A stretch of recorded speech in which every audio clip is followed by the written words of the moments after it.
গোলাপের স্নিগ্ধতা কার না ভালো লাগে। আর আজ আমি আপনাদেরকে দেখাবো কিভাবে খুব সহজেই বাড়িতে বিশুদ্ধ গোলাপ জল তৈরি করা যায়। নেই কোনো প্রিজারভেটিভ, নেই কোনো কৃত্রিম সুগন্ধি, শুধু এক মুঠো তাজা গোলাপের জাদু। আর এই গোলাপ জল আপনার ত্বকের ক্লান্তি দূর করে দেবে নিমিষেই। আর এই গোলাপ জলের উপকারিতা সম্পর্কে আমার মনে হয় না আপনাদেরকে বলে দিতে হবে, কারণ আপনারা অনেকেই এটা জানেন। গোলাপ জল যে শুধু রূপচর্চার ক্ষেত্রে ব্যবহার হয় এমনটা কিন্তু না, বিভিন্ন ধরনের রান্নাতেও কিন্তু গোলাপ জলের প্রয়োজন হয়।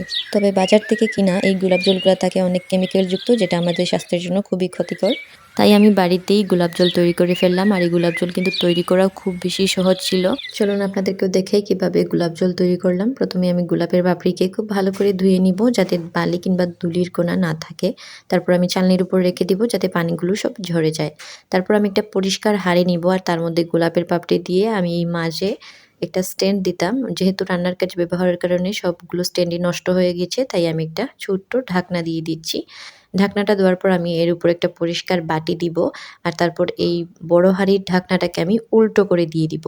আর এখন আমি চুলায় হাঁড়িটা বসিয়ে দিব, আর আমি একেবারে কম আঁচে এটাকে রান্না করব, যাতে এটা পুড়ে না যায়। আর ঢাকনার উপর এরকমভাবে বরফ দিয়ে দিব, আর বরফটা ওইদিকে গলতে থাকবে, আর ওইদিকে আমার গোলাপ জলটাও তৈরি হয়ে যাবে। মূলত গোলাপের পাপড়িগুলা জাল হয়ে যে বাষ্পটা ঢাকনায় লাগবে, এই বাষ্পের পানির ফোঁটাগুলা বাটিতে জমা হবে, আর এটাই হচ্ছে গোলাপ জল।